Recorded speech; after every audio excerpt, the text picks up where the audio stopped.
YouTube, Merry Christmas. That was the other day. I had a couple of days off playing the guitar.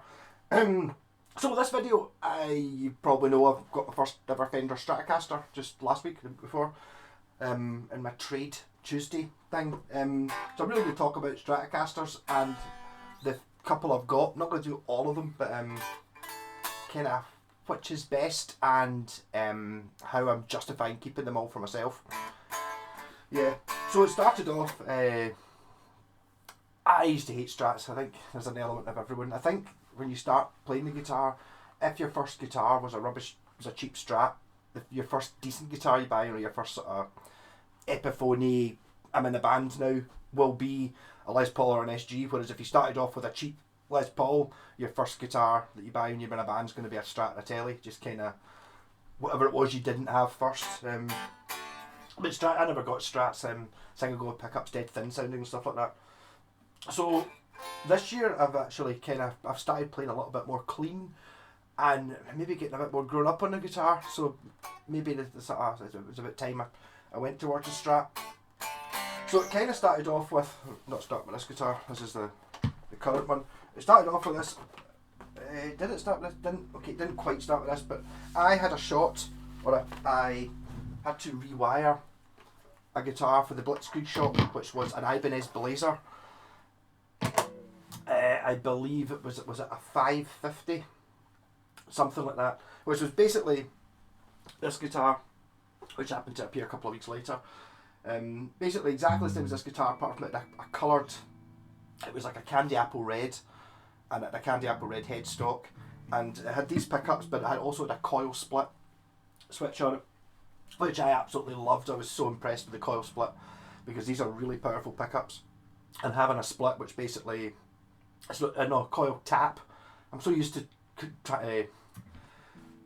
to correcting myself saying coil taps, because normally it isn't a coil tap, it is actually a coil tap. That's where you get like a pickup that's wrapped 10,000 times or something like that, but when it's gone round 7,000 times, you put a wee tab on it, and then you continue to do the other three, which means that you can, if you use the other tab instead of the main output, it gives you like a vintage low output pickup rather than a high output pickup. And the Ibanez Blazer had a shot of the guy wouldn't sell me. I tried. Well, he would have sold me, I'm sure, if I'd paid the price for it, but I'm too cheap. So basically I ended up, and then a couple of weeks later, just because I thought, right, I'm going to have to get an Ibanez Blazer, I found one really cheap. This one had been painted with gloss blue paint, so I repainted it. It was also hadn't been used in 10 or 20 years, so it was really dirty. So I've really cleaned it all up. Everything's original apart from the paint job, which is one of my attempts at a dip thing which failed, but then I decided I liked it and kept it. Made it a bit more interesting. But it had to be painted anyway because it had already been gloss painted navy blue. It just transformed the guitar.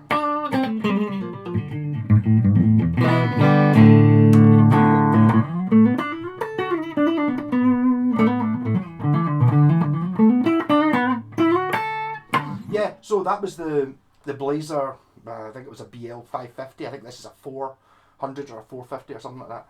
That's a slightly lower model because it doesn't have the coil tap. First thing I thought when I saw this one, and it had the pickups that I've got three adjustment screws on them. There's one in the middle as well. It's the same pickups that are in the coil tappable one, and I thought, oh, it doesn't have the switch, but I'm going to fit one.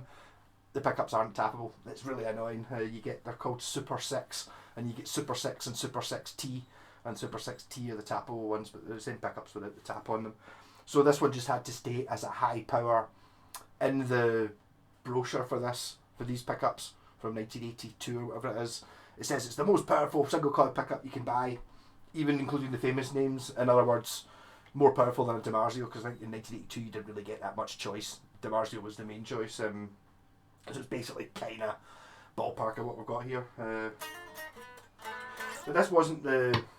So a couple of weeks before this is when I had the Blazer, and then by chance, I'm kind of want to do more of a comparison between this and the Strat, but I'm going to pick out the other one as well. This is the one that I bought by mistake. When I say by mistake, I mean it wasn't bought for me to keep. In a broken switch, which I actually just fixed the other day, which is another reason why this one's out. I just replaced it and bought the exact same switch. You can still buy it. So this is a Squier Bullet, which I bought just because I thought it looked rather interesting, and as soon as I sat down and played it, it was like, oh, this neck is amazing. And it really struck me as I've never really had a 7 1/4 inch radius fingerboard before, and it was like that was what really brought me to this. It's like, wow, it's got a curved fingerboard. Never had that. I've since checked out, and both the Blazer and the Fender Strat both have the 7 1/4 radius fingerboards, which I didn't even notice until, well, when I checked when I was fixing up the Strat. I noticed. Then today I checked the Blazer, and they're both 7 1/4. I think the reason I was so much thinking about this guitar is because this was the first one, whereas that one appeared a couple of weeks later, and by that point I'd kind of get used to the really weird curvy thingy. So I bought this and then ended up keeping it. It's really nice. Another guitar from this year. So this has, because of the great lighting in here, you can't actually see, but it's got two what look like humbuckers, but they're not actually humbuckers. If you imagine, where's my pickup that I use for measuring things? Yeah. So if you imagine, these pickups are actually two single coil pickups, one like that and one like that, wired in series to make a humbucker out of two single coils. So that's what this guitar has. So I look at this as more of a Geosonic, as in two single coils, but it does, they are humbuckerable. So in single coil bridge,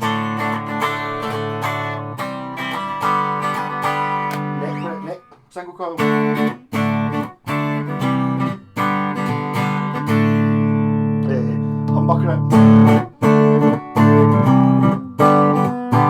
humbucker in the bridge.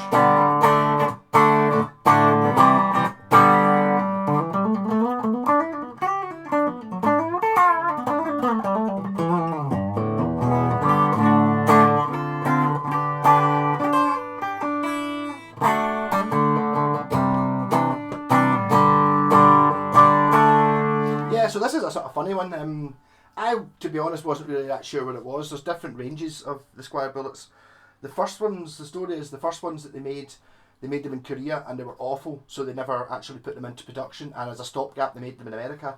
So the first year of these, I think this is at 83, so I think in 1982 or 1981, there were American bullets which were slightly different from this, and then this is the first Fender Japan Squier.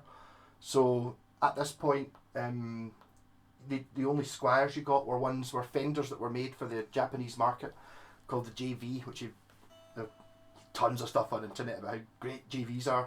Just stands for Japanese vintage.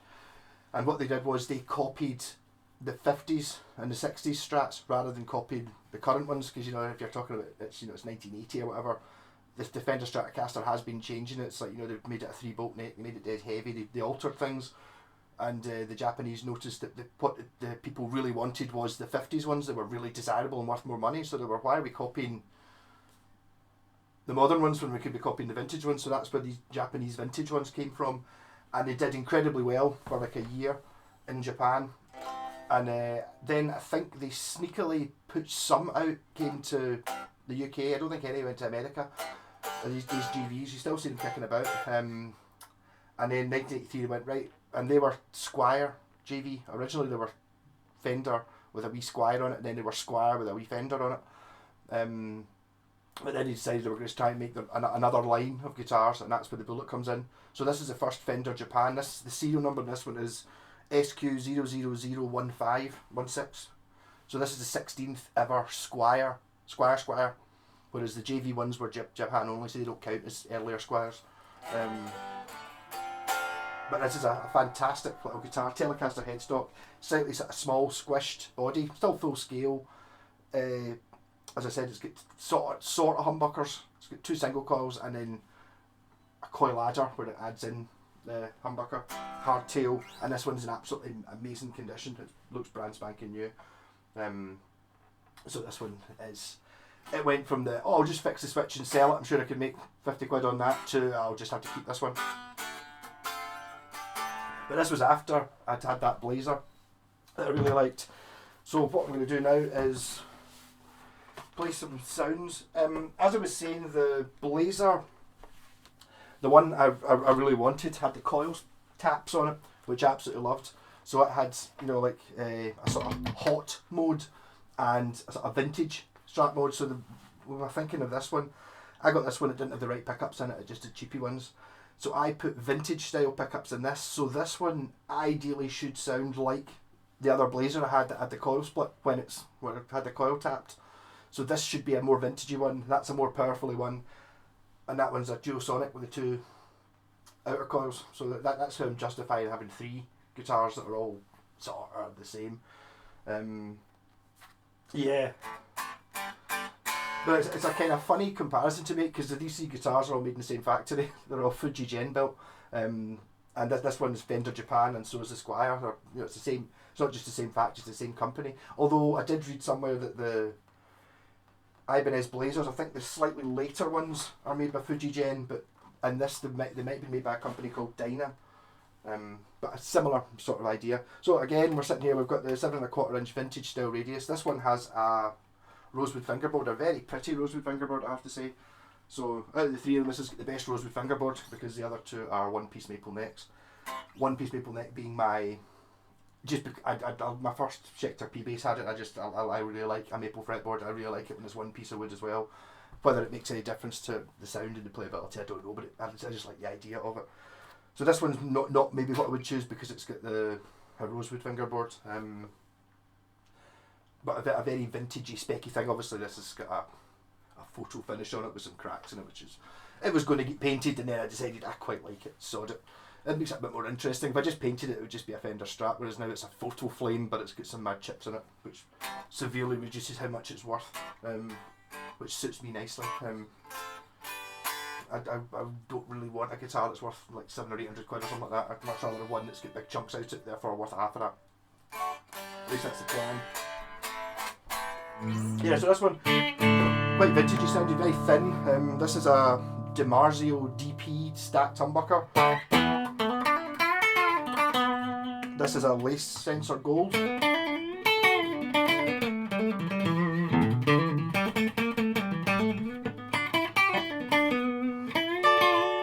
And this is an original Fender 1974 pickup.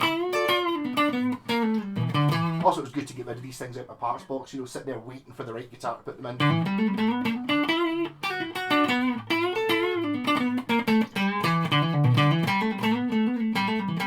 But very, very stratty sounding this particular guitar. What is it?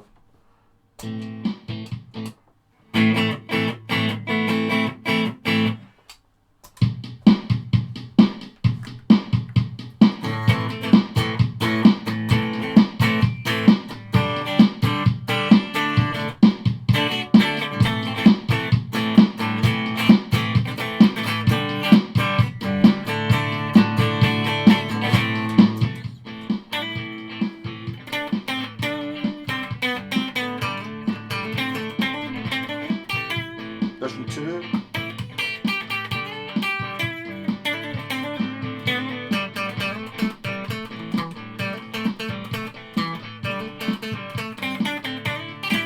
Version 4.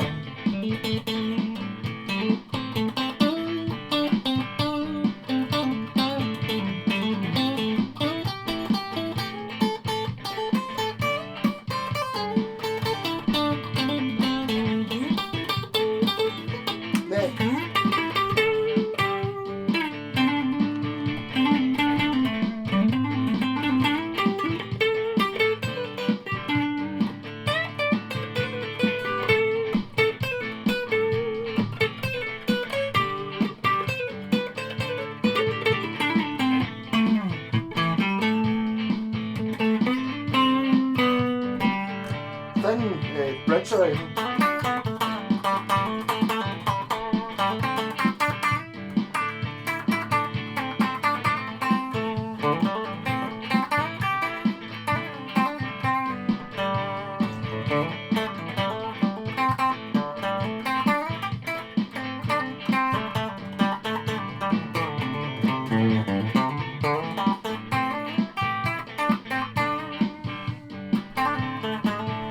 Rat pedal.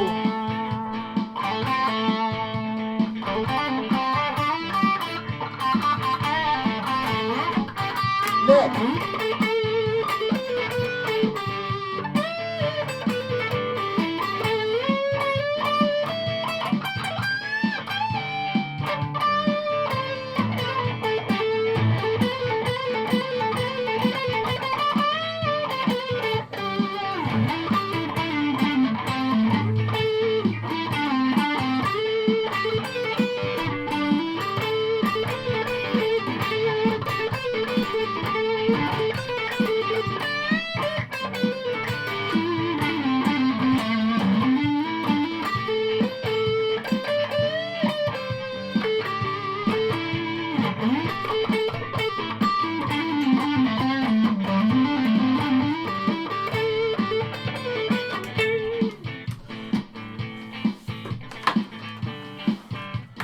Turn that tone down.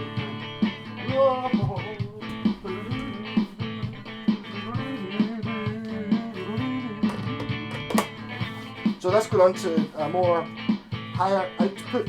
I suppose you could argue that it's got a maple neck, so it might sound a bit different. An awful lot louder.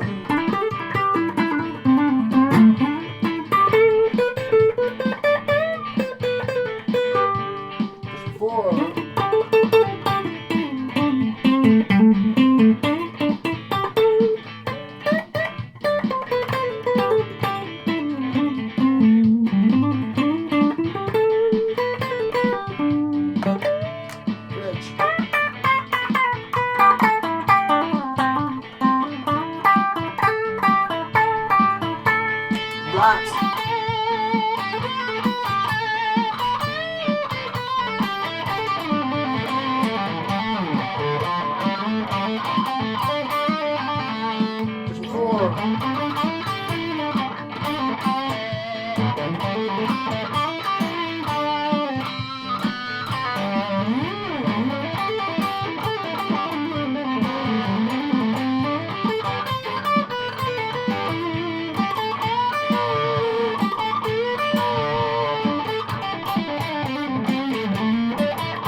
Now I'll do the comparison in a minute. I'm going to quickly run through these three being my Fenderiest guitars.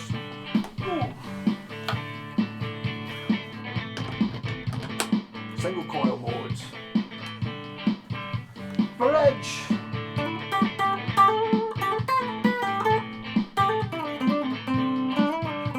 Sounds really thin after the glazery.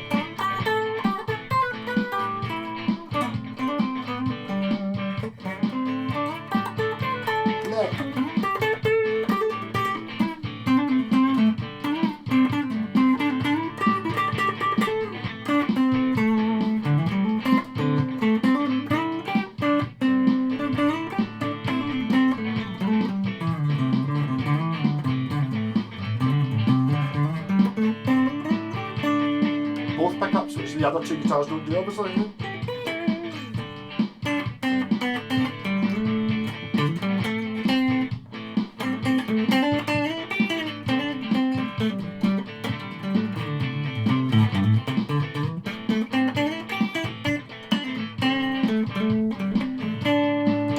Using the Rat again.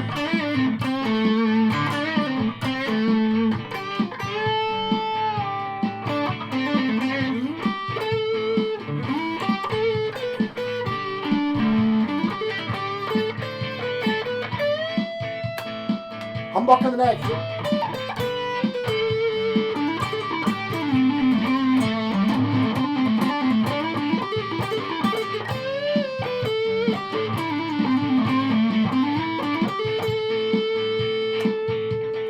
Red humbucker.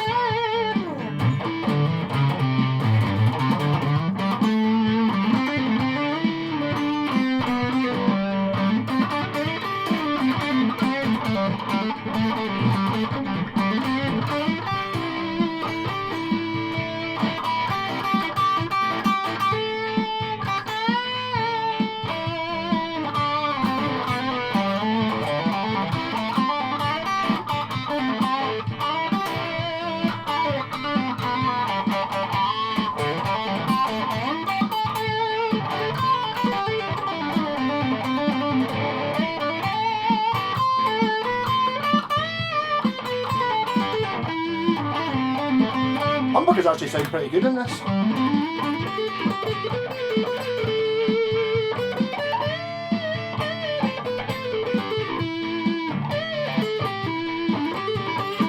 So both humbuckers with a single coil on the bridge.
It really does make it sound so much softer using the humbucker in there.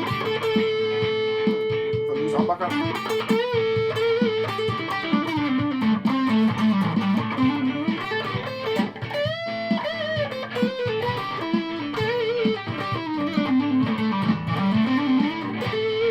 And then back onto the Strat, just to show you how thin the Strat sounded after playing the more powerful ones.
So I've kind of left the picking which one is better till now to see if I've decided by the time I've been playing them all for 20 minutes. And I don't know if I can really put down to one being particularly better than the other. There's things I like about all three guitars. I've kind of justified it to myself in having the three of them being different. One of them being, well, the Squier Bullet kind of stuck to me because it was Japanese and from the early 80s, like most of the guitars I like are Japanese and from the early 80s. It kind of fitted the collection quite nicely. The Ibanez clearly fits the collection because, again, 80s Japanese. This is 90s, but still Japanese, so it kind of sort of fits in. Plus, also I wanted a real Fender so I could compare it to other guitars. But as you know, I got this in a trade, in my Trade Up Tuesday thing. I got the Squier for a pure ridiculous price because the switch was burst, so I paid like half of what it should have been, probably. and the Blazer was almost free. It was that ridiculous a buy. So I'm not really comparing like for like price wise. If you were looking at buying, say, a Japanese, a 1994 to 95 Japanese Fender Strat, doesn't necessarily have to be the fotoflame one, but you know, this basic guitar, and you were comparing it to this one without the silly paint job, an Ibanez Blazer, they're different guitars. As I said, they're both made possibly by the same people, so the fretwork on both of them is flawless. It's, you know, it's Japanese. You can't really go much far wrong with that. The Ibanez, I feel, is like an improvement. It's like a modern guitar, a modern Strat, whereas this is a 50s Strat or 60s, whatever. I don't know exactly what year it's meant to be copied from, but you know, there's things that have improved, like the whole having two tone controls, not really necessary. I have wired this one up like that just because that's what Strats are meant to have. So that one doesn't. It's just got the one tone control. So in this one, plus points. It's got in fact, just while I'm looking at this, I thought so. Yeah. This one has a one-piece maple neck, which is my favourite type. You know, see, it's got a skunk stripe in the back. I assume this one doesn't. It doesn't. No, good. Because if you're the reason the skunk stripe's on the back is that's how you put the truss rod in to a one-piece neck. Whereas on a one with a fingerboard, before you put the fingerboard on, you put the truss rod in and you put the fingerboard on. That's how it's done. So when you get one that's got a fingerboard and a skunk stripe, that's a decorative item. It shouldn't be there, really. Other wee improvements. This one has the original, because I think it's the 50s one. You adjust the truss rod from a Phillips head screw that's in here, which means you've got to take the neck off to adjust the truss rod. This one has the even better system, or it's not just got it up at the top, it's also got the bullet truss rod thing here, so you can actually see where the Allen key goes in. So that's a big plus as an improvement on the design, is having a bullet truss rod. Actually looking at it, the Squier bullet doesn't have a bullet truss rod, it's the same, it goes in here, but again, I think this is more of a sort of copy of a 50s or a 60s one, rather than trying to be a modern guitar or a modern take on the Strat. It's meant to be an original version of it. This is much lighter than those two, which maybe means something. The bridge on this one it's fujigen stamped. It's only got a small block. So if you look at the back, it looks like a really small block, like what you would expect in a, you know, like a cheapie. This bit, which I was expecting to be made of pot metal. I thought, you know, it's not the original bridge, but actually when I took it out and took it to bits, it's actually badged fujigen, and it weighs 2 or 3 times what you'd expect it to weigh, so it must be solid steel, even though it's a small one. So you had to put a bit of foam in here to stop these strings vibrating. Yeah, I do need to take that out again though, because there's a tremolo arm snapped off in the hole. So I need to take the bridge out to get at it, then I'll use I've got a special toolkit thing. The only thing with that is though, I'm really tinky, so these strings are still new. So because the strings go through the block and I have to take the block out, I'd have to take these strings all the way out, and there's no way I'm going to be able to thread them all the way back through again, so I'm just going to wait until these strings are a bit older and then do it.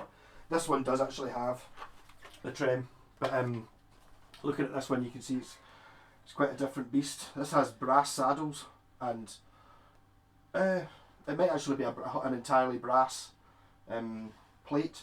It looks at, because I cleaned it up, it was manky. Brass, and that's a block, you know, a big solid piece of brick.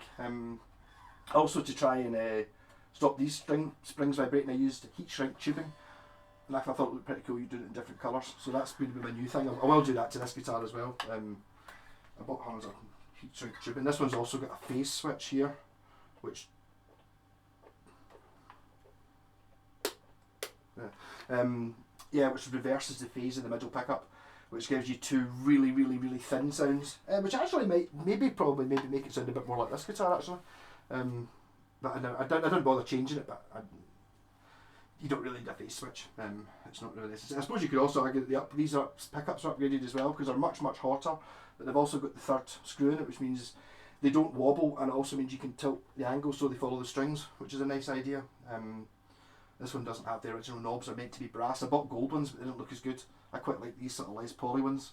which I just put on by chance, and the switch tip on this one's actually the back out of a Bic pen, which I actually liked. I actually bought, it wasn't a Bic pen, because I actually bought some red Bic pens to take the bit out so I could put like a red switch tip on it, which I thought would be pretty cool, but it must have been is it Stedler that make the other one? It's not exactly the same. The pen looked the same, the one that ran out, you know, one of these sort of, it's at that end piece, but it doesn't seem to be quite right. Eventually I'll find a red pen that's got a nice tip on it. Yeah, so really, I think Blazers are probably cheaper than a Fender, because it says Fender on it. So if they're both, that's maybe 250, 300 quid you can get a Blazer for, probably quite easily. I don't think you'd really get 250, 300 quid would get you a Japanese Strat.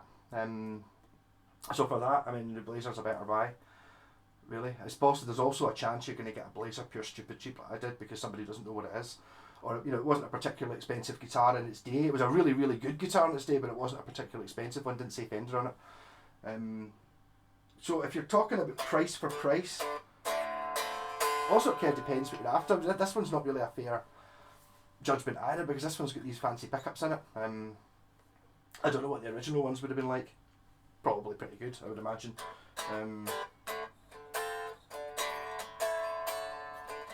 And the bullet's a different kettle of fish. It goes into the argument of I've got it here in this Strat video, but it's not really a Strat. Whereas the Blazer kind of, it's got to be a Strat really, doesn't it? I mean, really you're talking major differences, you know, a slight difference in shape, and it's only got one tone control. Apart from that, this is pretty much an exact Strat. It's not as accurate a copy when you actually play like an accurate copy of it that's quite a bit thinner and lighter and all these things. So I've got very inconclusive. Ultimately, I like all three of these guitars, and they're all just different enough for me to keep them, I think, or I've justified it to myself. I didn't put any fancy wire in this because, well, my favourite thing would be to put in a Gilmore switch, which would give you the outside two coils together, but that's what the Bullet does. That's its party trick, so I don't really need that because that guitar does it. You know, the whole having the low powered pickups, because I've got the Blazer, which has got the high powered pickups. So it's kind of, you know, I've squeezed it into my thinking just because I did. I'm actually going to borrow a couple of guitars off my pal Scott. He's got a Mexican Strat and an American one. So I'm going to do a Mexican, American, Japanese, which is better type thing. Maybe a bit more comparable. The difference being preconceptions, I suppose, because this is now a vintage guitar. This is 94, 95, so this is 25 years old. Whereas a newer one is, even if it's a better guitar, it's still not 25 years old. It's going to be, you know, 1 or 2 years old, so it's not going to be as good. In some ways, probably, or maybe it just doesn't feel quite as worn in. I mean, I'm quite used to having dents and stuff like that. They don't really count for me. It's quite strange having the Squier Bullet actually, because it doesn't have any dents in it. It's like I'm not used to not having dents. This guitar, I think it's more, it's not some, well, I know it has actually been bashed quite a lot actually when you look at it. I was thinking it's maybe more of a sort of temperature thing that's caused this to crack. You know, maybe they had it sitting in the window or something like that, and it's heated up and cracked the photo. I don't really know exactly how that works.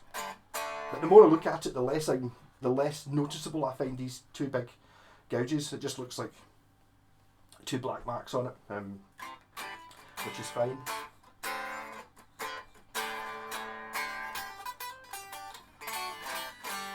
So that's the three Fenders, or Strats.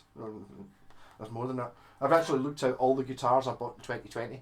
I'll put them all in order, so I'm going to do a video over the next couple of days as a sort of roundup. So these three are in that, so I don't need to play these in that video anymore. But all keepers, as far as I can tell. I got offered, but the guy I swapped this Strat for was well after that Bullet. He offered me a lot of money for it on the spot, and he kept trying, and now I've fixed the switch, it's now 100% working. That was my excuse for not wanting to sell it. I can't sell it, it's not working properly. Now it is. But it's enough a nice guitar. I took that into at one point during the lockdown lifted long enough for us to get into the studio with Cranking House, the band, for I think it was only once actually, and I took in the Bullet, and it was like just having a Fender to play was really pure. Wow, everything sounds so different. You know, it's like really thin and sort of country sounding. We did a song, and I ended up I what's the word? I get taken over by the spirit of Leonard Skinner. Whereas we're playing normally, but the song had written anyway, so it was fine. But when it came to the sort of solos, it just sounded like Leonard Skinner. But great, playing it slightly differently. But that's kind of put me into the Stratty moods, thinking, I should get a Strat. Well, the Blazer was the one. So I mean, I totally thoroughly recommend a Blazer. The Squier Bullet, if you can get one like that, the one that says made in Japan on the headstock, they're awesome guitars, they really are. And it's just slightly different enough where I think you could quite happily have, you know, a couple of Strats and a Telly, and then the Bullet as well, and you could just justify it by being a bit different. Also, it does that, you know, because it's only got the two pickups, you get the two outside pickups on thing, which is nice. And I suppose it's got humbuckers as well, makes it even more nicer. Right, I'm going to spend this afternoon. I bought a packet of, what do you call them? Where are they? Well, the first 5 minutes of doing this is going to be trying to find these things. Yeah, I totally lost them. There they are. Yay! Got a packet of them, which are like Boss style power sockets. So I'm going to fix my Washburn stack in the box by replacing the power socket, which has always been wobbly with that. I'm going to go into my rat pedal, which is currently, I adapted the power socket myself, but because if you've ever tried to convert like a, kind of looks like a mini headphone socket you get in American pedals, they're the wrong way around. So if you just put the socket straight in, it makes the earth the outside of the casing, so you need to have like a rubber grommet thing, and I've just got like tape on it, whereas that's actually got the rubber grommet thing on it, so that should sort that out. And I was also going to make something else, so I put a pedal for the Variacs, so it doesn't need to run on batteries. I've got so many guitars I've not got really a chance to play yet. And this is me in my acoustic week when I decided I was going to try and play acoustic, and I have not played acoustic at all.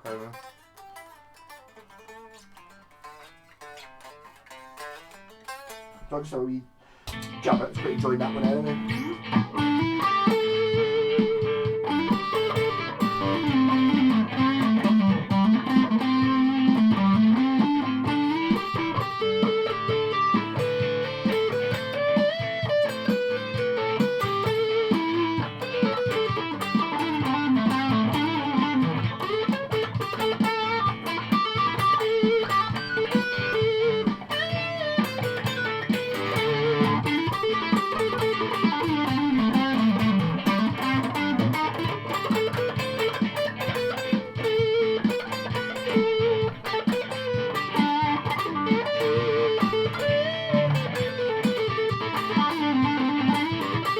What I should really mention as well is they're looking at faults in these three guitars. I mean, okay, these guitars are all vintage, you know, 25, 30 years old. That's 81, 83, you know, so like 20 to 30 years old.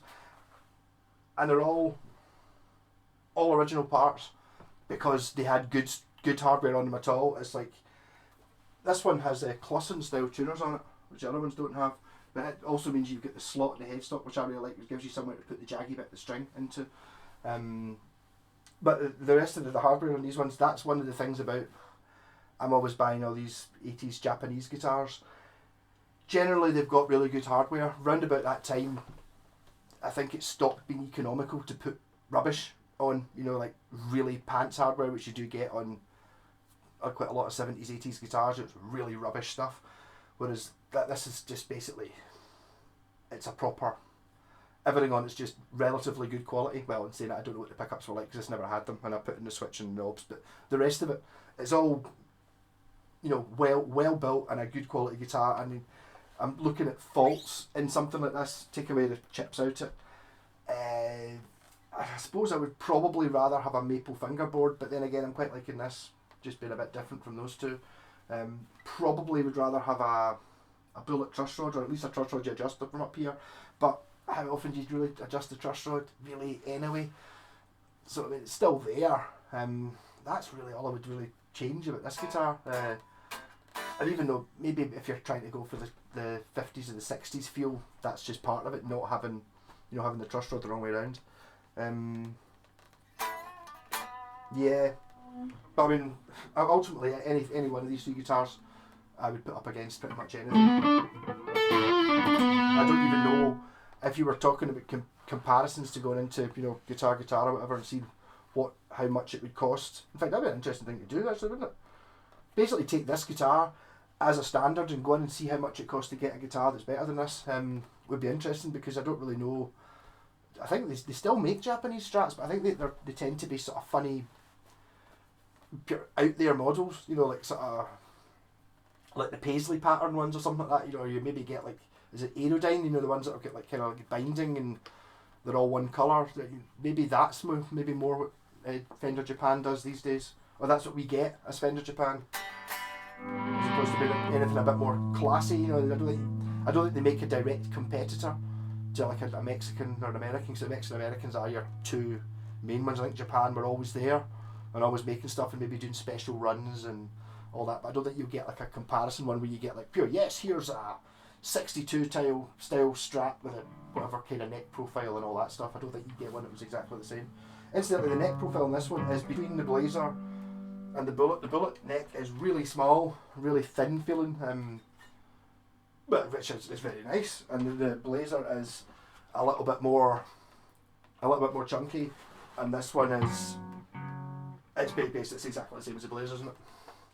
It's the same as the Blazer, pretty much the same as the Blazer, apart from it's got a rosewood fingerboard. Yeah, so we spent this afternoon playing this. I'm really looking forward to going into the studio with the band with a Fender Strat. That'll be bound to impress them. I've not turned up with the same guitar twice yet, I don't think. But I think I used the West Tone Raider a couple of times. I actually had to go in and apologise and go, I'm sorry you guys, you've seen this one before. And like, oh fuck me. Bringing in two guitars the same 2 weeks in a row, how dare you?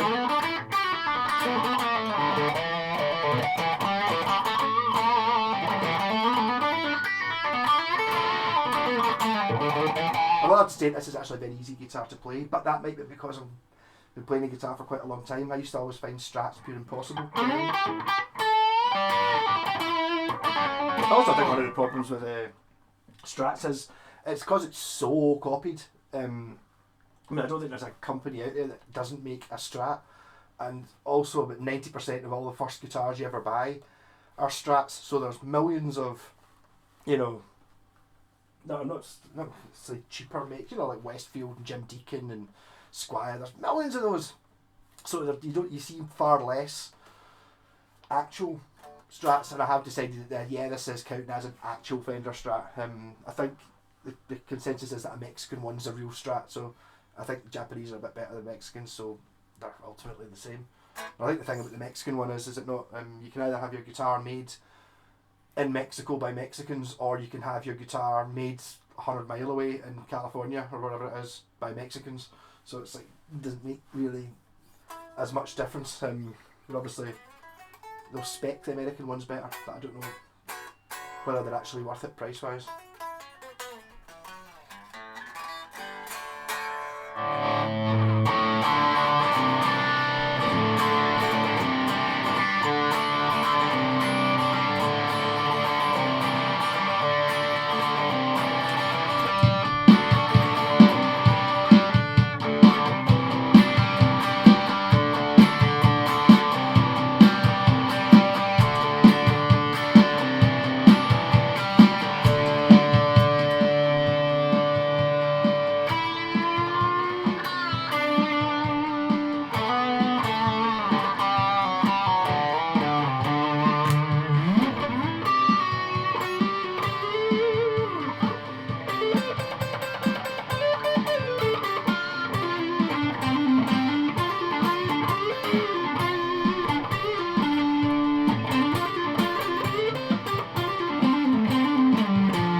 Oh, I could just keep going all day.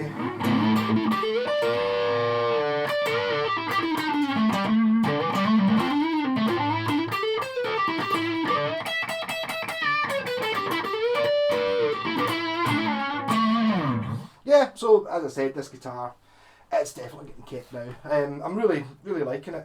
It's hard to, because I go through so many guitars, it's hard to kind of nail which one's down's my favourite.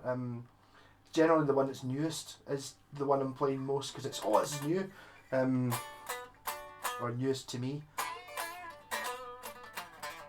But this will be good for doing demos of pedals and stuff, because I've got a guitar people actually know what it is. And it's yeah, so I'm looking forward to getting actually this some use in the band. Maybe I will turn out to be a Strat player. Who knows? I also want to do a comparison with this with my strattiest Strat that isn't actually a Fender Strat. I've got a Casio MIDI guitar from 1986 or 1987 there, which is same factory again. Basically, it's the same.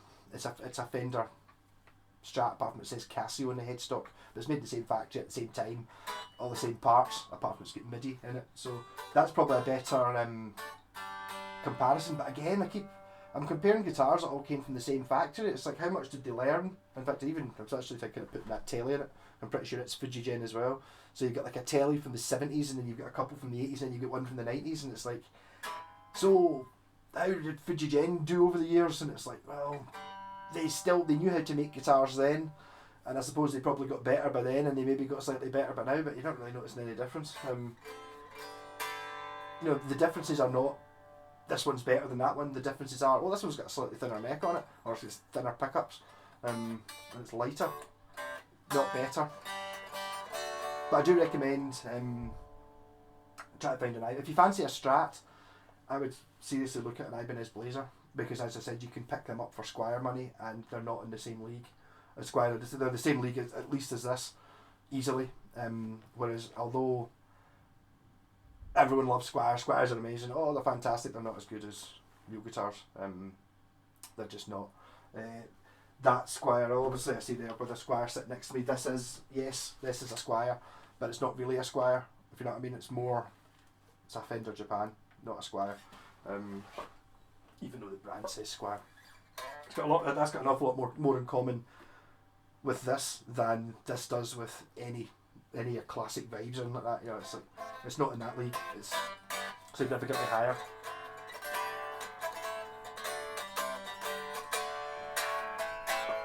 Rock on, have a happy new year. I'll be doing another video before then. I've still got my 15 guitars that I managed to accumulate this year.